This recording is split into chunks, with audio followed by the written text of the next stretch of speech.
Forests for the Future. I'm Paul Blake, and over the next 40 minutes, we'll be discussing how healthy forests and the sustainable management of natural resources can reduce poverty, create jobs, and improve lives. We'll be joined by a panel of global experts and indigenous leaders sharing their insights into how forests and nature lay the foundation for healthier communities and stronger economies. We're live from Washington with guests in Kenya, Colombia, and more. But no matter where you are, you can share your thoughts on this topic anytime using the hashtag #LivablePlanet. And on our live blog at live.worldbank.org, we have experts in English and Spanish standing by to answer your questions. But first, as global development experts, government officials, and international partners from across the world have gathered in Brazil for the 30th annual UN Climate Change Conference, or COP30, we start with World Bank Senior Managing Director Axel von Trotzenberg with this message from the heart of the Amazon rainforest. Pleasure to welcome all of you to Special Forest for the Future event. I'm here in Manaus, Brazil, visiting government and communities and learning more about how forests, such as the Amazon, can generate jobs and livelihoods, and what important lessons there are for other countries around the world. Here in the middle of the Amazon, I can see how nature-based solutions are equipping people with the tools they need to transform their economies and communities. At the World Bank Group, we believe that healthy ecosystems are fundamental to poverty reduction, job creation, and resilience. Forests clean the air, enrich the soil, stabilize local rainfall patterns, and strengthen food and water security. Through the protection, restoration, and sustainable management of forests, countries can accelerate economic growth and safeguard vital biodiversity. The formal forest sector is a major employer supporting 33 million jobs globally. This is about 1% of total employment across all sectors.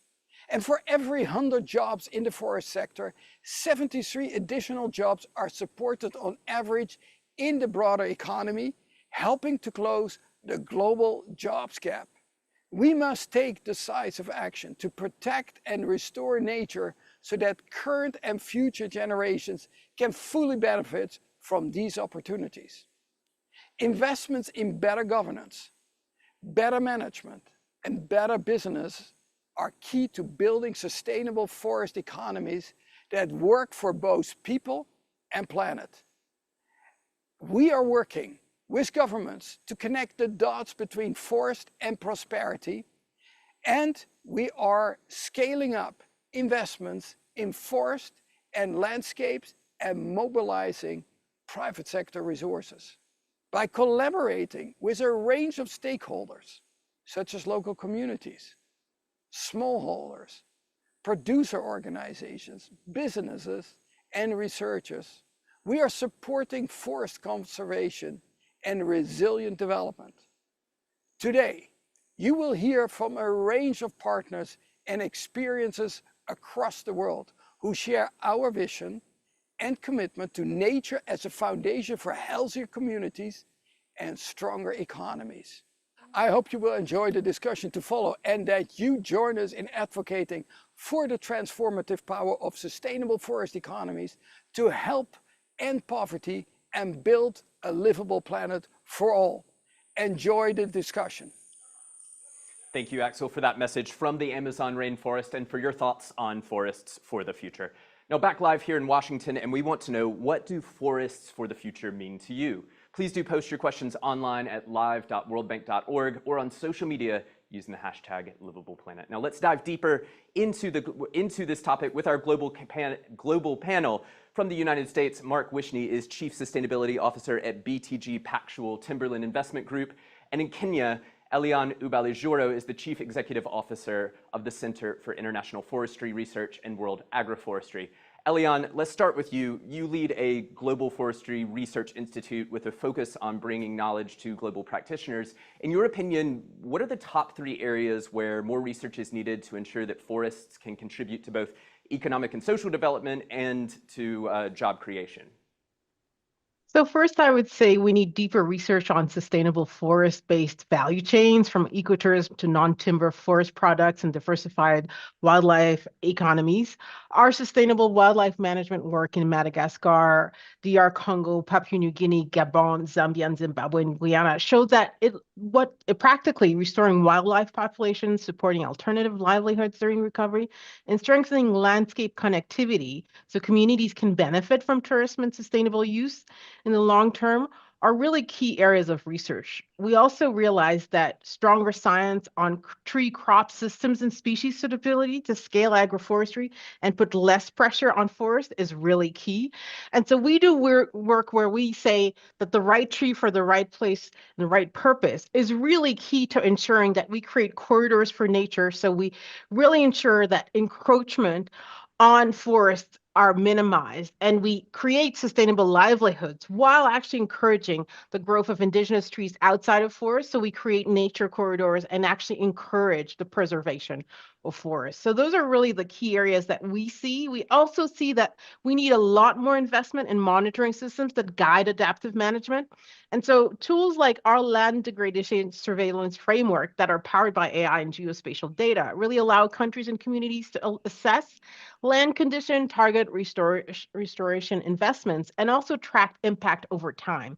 And we know when these are done well, we can have good valuation in terms of these projects. And so when we link restoration success to job creation and broader socioeconomic benefits, we really have this possibility of strengthening not only what's invested right now, but also ensuring we're unlocking the additional needed investments we need in forest restoration preservations. Right tree for the right place for the right purpose. I quite like that. Now, Mark, you were just in Brazil for COP30. Since it's taking place in the Brazilian Amazon, no doubt forests and nature were at the top of everyone's minds. Can you tell us a little bit about what you heard there on the ground about the role of forests in driving growth and creating jobs, especially from your perspective in the private sector? Yeah, yes, thank you very much. And you're right. I think that what's notable about this COP being in the Amazon, in the forest, nature and forests really at the front of the conversation. And importantly, the conversation was not just about forest conservation, but was really about forests as an engine for economic development, for equitable rural development, for livelihoods, and for the development of the bioeconomy. I think that the opportunity is really, as we're thinking about a global transition from to renewable energy, but also to renewable materials, to see forests and natural systems as providers of biodiversity, of climate benefit, of cultural values, but also of a source of biomaterials of all kinds that can help us to both decarbonize hard to abate sectors and to add value to standing forests, so that forest economic activity, forest conservation, and forest restoration can really be mutually reinforcing and supporting. And I would just note that just today at a high-level event at COP, my colleague Caitlin Clark was able to announce that the Brazil Restoration and Bioeconomy Finance Coalition, which was launched on the sidelines of the G20 last year in Brazil with a goal of mobilizing $10 billion for investment into restoration and bioeconomy activities by 2030, was able to announce today that so far over half that amount, $5.7 billion, has been mobilized by the 30 members, which include members from civil society, from the private sector, and development institutions like the World Bank Group. So I think that we see a real momentum and a real recognition that when we talk about forests and all the values that forests provide, we are not talking about just exploitation. We are not talking about just conservation, but we're talking about some new models where these are really self-reinforcing ideas that can ultimately benefit climate, nature, and people in really material ways.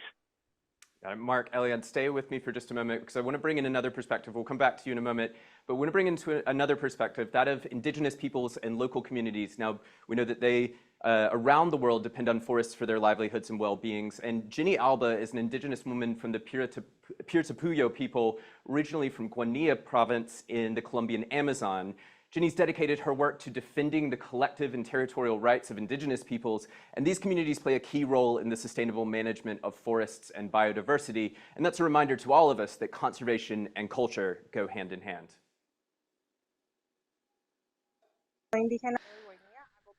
Good morning. My name is Jenny Alba. I'm an indigenous woman from Piratupayo.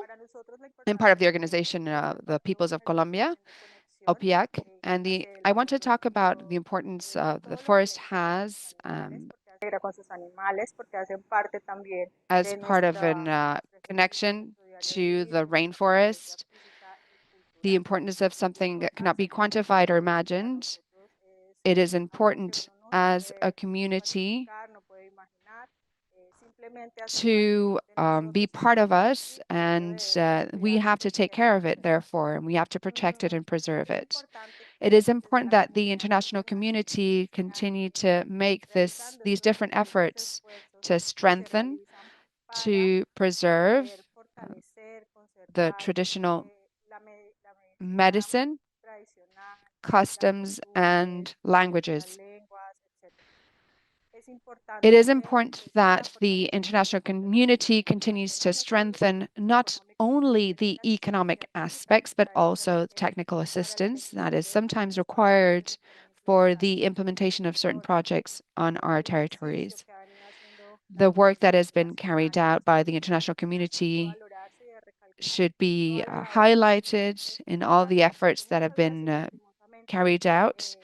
But unfortunately, in many of our territories and entities, value is not given to this kind of work carried out by our indigenous peoples.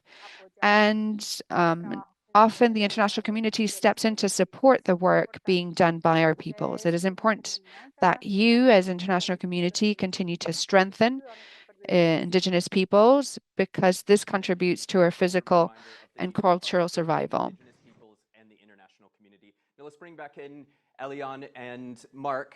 Mark, coming to you first. Across global development discussions, one theme keeps coming up: the role of the private sector in unlocking the scale of investment needed in forests and the communities that depend on them. The private sector is the main engine of job growth. Tell us, what are some of the things governments can do, or perhaps not do, to help attract forest investors and to develop forest enterprises and the related value chains? Yes, thank you very much. Great question. I think there's an awful lot for governments to do to help facilitate more private sector investment and activity in the forest sector. And there's an awful lot for civil society to do as well, I would say. It's very important for governments to begin by setting the objectives. And I congratulate the Forest Climate Leaders Partnership on the release of the Forest Finance Roadmap in September in New York at New York Climate Week, which really articulates, I think, very nicely the role that different segments of society need to play in delivering on the full climate and biodiversity potential of forests. That's for the public sector, for the private sector, for indigenous peoples and local communities.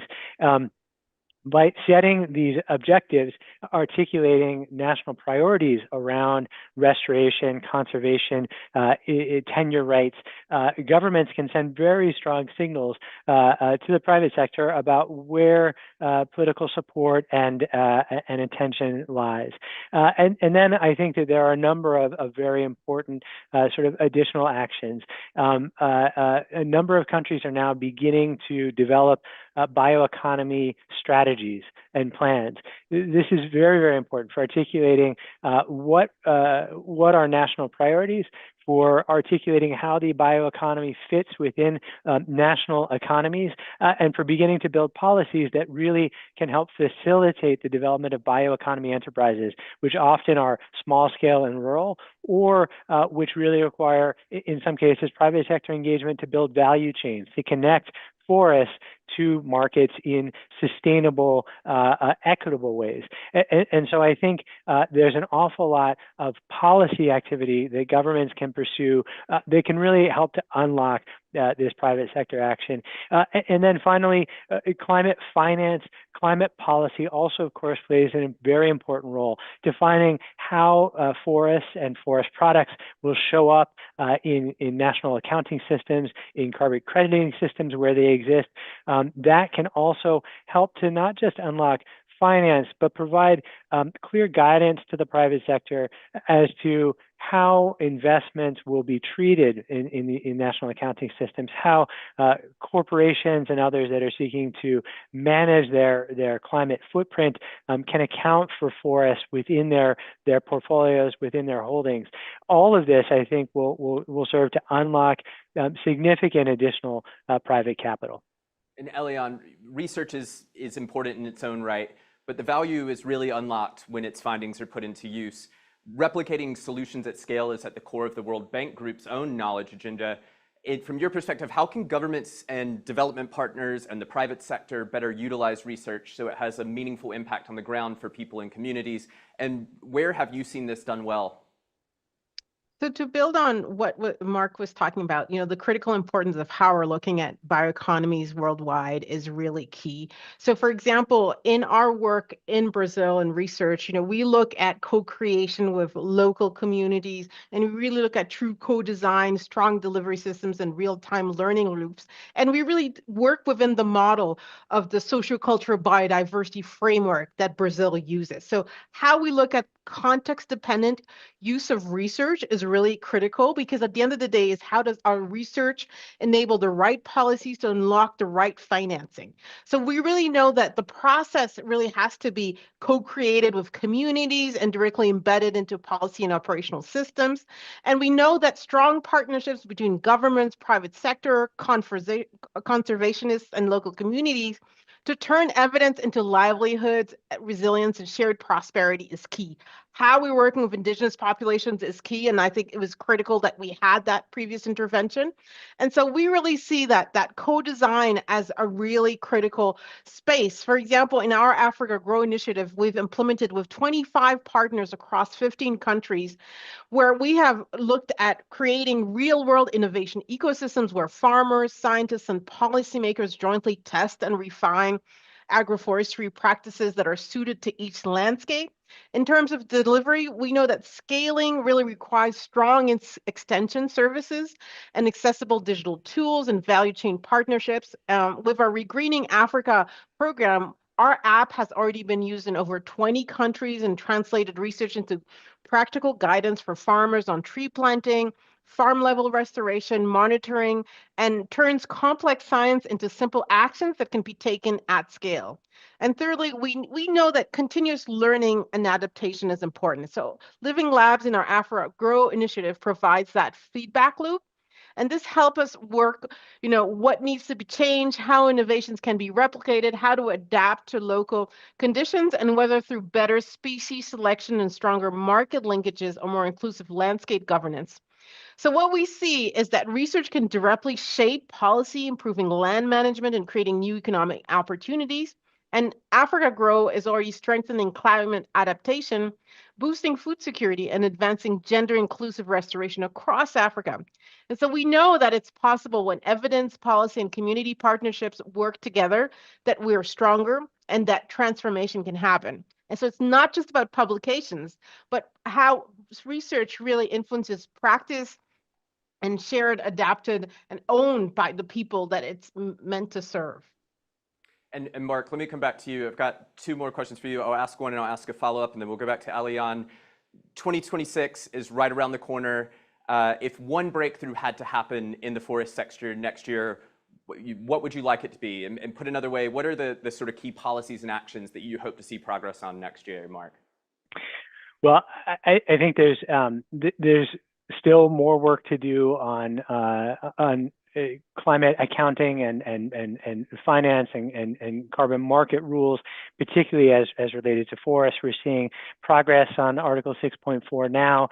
We need to see where that language lands, but I think that we can have policies which really facilitate greater investment into forests, or policies which divert investment away from forests, in part as a result of some of the decisions that will be made over the coming week.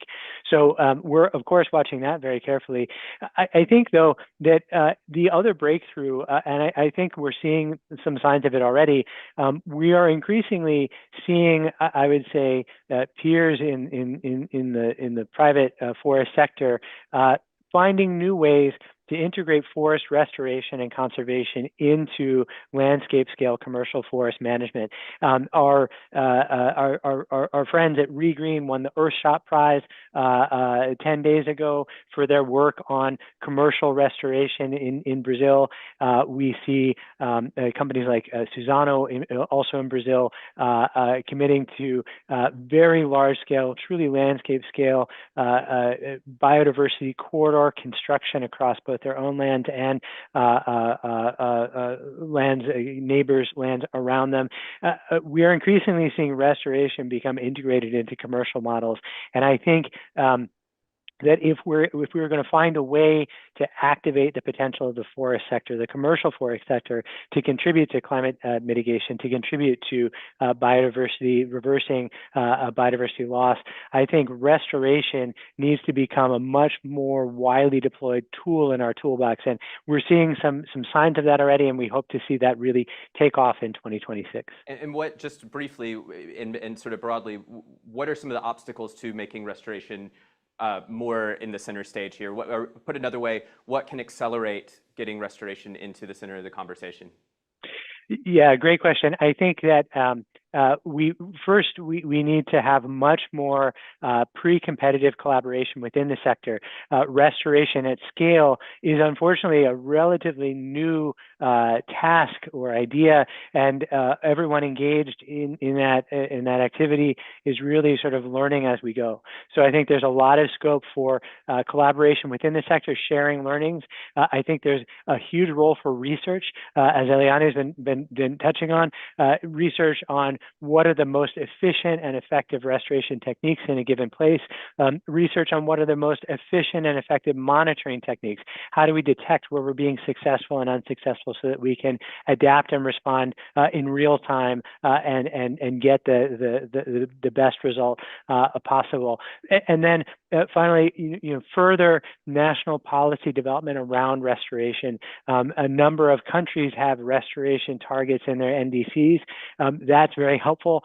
Further building out the policy framework around restoration so that it fits within rural land tenure frameworks, so that it fits within rural tax regimes, will, I think, be critical. Some of these sort of really prosaic or fundamental building blocks are really necessary if we're going to drive this to scale. So I think continued prioritization from national governments and development of associated regulation will only be helpful. And Eliane, same set of questions to you. 2026 is just around the corner. What is the breakthrough you're hoping for? What are you looking forward to? What are the policies, the actions that you want to see next year? Mm-hmm. So I'd love to see more transformative coordinated action at scale, where we're turning policy alignment into major catalysts for change. I'd like to see scaling of financing that reaches communities, as well as deepening the partnerships that make long-term impact possible. We have a collective decision to elevate forests from important to indispensable by acting together, aligning our strengths, and scaling what we already know works while ensuring needed funding reaches Indigenous peoples and local communities. We can get there. And I love what Mark said around, making sure that we know the research on what works, what doesn't work, so we scale the right things. And the biggest challenge really is to achieve these breakthrough is not the lack of solutions, it's alignment. We often have these fragmented policies, short-term funding cycles and parallel initiatives that each move, they're moving in the right direction, but not necessarily in the same direction. And so we need our efforts to stop being dispersed, really be better coordinated. And we need to ensure that resources and decision-making authority reach the community who steward forests every day. According to UNEP's State of Finance of Forests, forest global finance currently stands at $84 billion a year, but the amount needed needs to triple to $300 billion by 2030.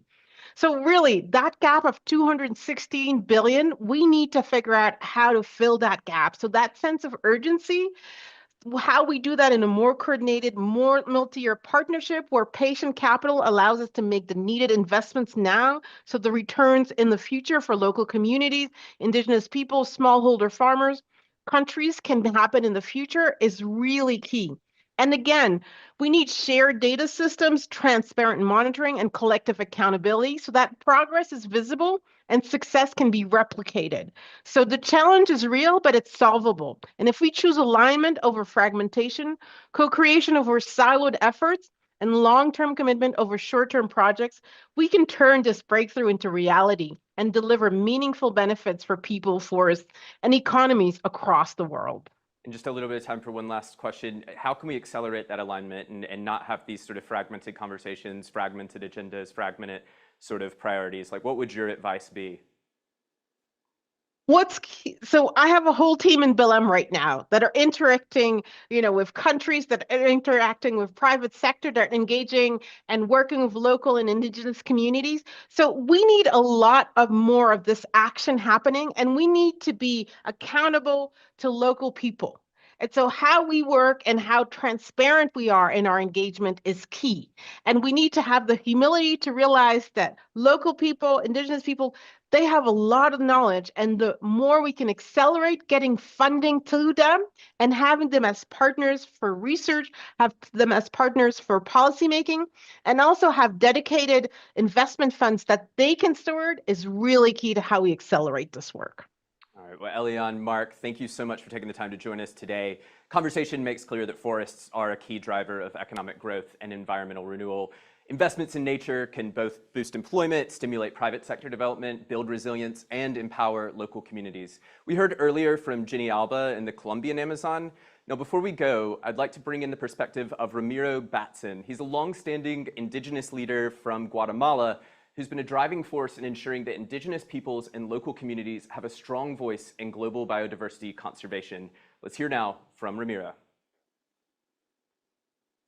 Mayas, Ramiro Batson Mayaquel, co-presidente del Foro Internacional Indígena sobre Biodiversidad. Co-president of the on biodiversity. For us, the forest is our big house, our great house, the one that gives us water, air, food, and medicine, and where we find our sacred places, where we live together with plants and animals. The forest is seen as our territory, a communal space where we nurture our culture, identity, worldview, our traditional knowledge, and practices. When indigenous people speak about the forest, we're speaking about environmental, social, cultural, political, and economic systems. Therefore, we call on states and international organizations to respect, recognize, and promote indigenous systems of use, management, and conservation, to promote buen vivir, living well, to promote a sustainable development model with identity based on natural and cultural resources. To speak of the forest is to speak of life. If there is one message to take away from today, let it be that to speak of the forest is to speak of life. Now that brings us to the end of our program. We hope it's been informative and engaging for you. You can rewatch a replay of this session and our other events at live.worldbank.org. And as we come to a close, please continue sharing your comments online using the hashtag #LivablePlanet. We'd love to hear from you. And as we go, we'll leave you with one last video that sums up all the different themes you've heard today about the role of forests in building a livable planet.